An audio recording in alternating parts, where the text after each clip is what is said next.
विरारमधील छिन्न विछिन्न मृतदेहाची ओळख पटलेली आहे। मृतदेहाची ओळख पटवण्यात पोलिसांना यश आले आहे।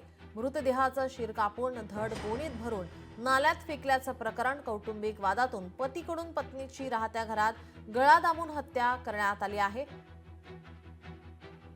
या प्रकरणी आता मांडवी पोलिसांना तपासामध्ये यश आलेलं आहे। विरारमधील शिर कापून धड गोणीमध्ये भरून नाल्यात फेकलेला महिलेचा मृतदेह आता शोधण्यामध्ये मांडवी पोलिसांना यश आलं आहे।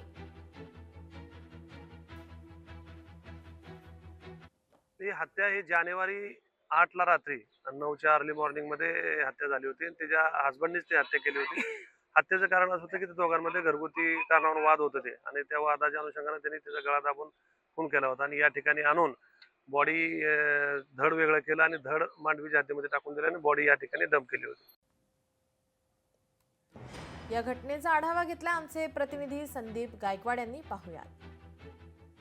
होळीच्या दिवशी निग्रहपणे पतीनेच पत्नीची हत्या केल्याची घटना जी आहे ही उघड झाली होती आणि तिचं जे धड जे आहे हे याच ठिकाणी विरार पूर्वेच्या नाल्यामध्ये टाकले असल्याची माहिती जी आहे पोलिसांना मिळाल्यानंतर आरोपीला घेऊन पोलिसांनी या ठिकाणी सर्च ऑपरेशन केलं असता या नाल्यामध्ये जे आहे महिलेचा धड जे आहे आढळून आलेला आहे आणि मुंडी जी आहे ही मांडवी पोलीस स्टेशनच्या हद्दीमध्ये पिरकुंडा दर्ग्यासमोर या ठिकाणी बॅगेमध्ये आढळून आली होती। त्याच धर्तीवरती पोलिसांनी तपास करून आरोपीला 24 तासाच्या आत अटक करून हे धड जे आहे हे कुठे टाकलं होतं असं तपास केला असल्यानंतर या ठिकाणी जे आहे एका प्लॅस्टिकच्या गोणीमध्ये मुंडी कट केलेलं धड जे आहे शरीर जे आहे या ठिकाणी टाकण्यात आलं होतं आणि मांडवी पोलिसांनी आज सकाळपासूनच वसई महापालिकेचे अग्निशमन दलाचे जवान असतील घटनास्थळी दाखल होऊन या ठिकाणी पूर्णतः या ठिकाणी हे धड जे आहे हे मिळून आलेलं आहे आणि हा तपास जो आहे आज सुरूच आहे। व्हिडिओ जर्नलिस्ट कृतिक महाजनसह संदीप गायकवाड, लोकशाही मराठी,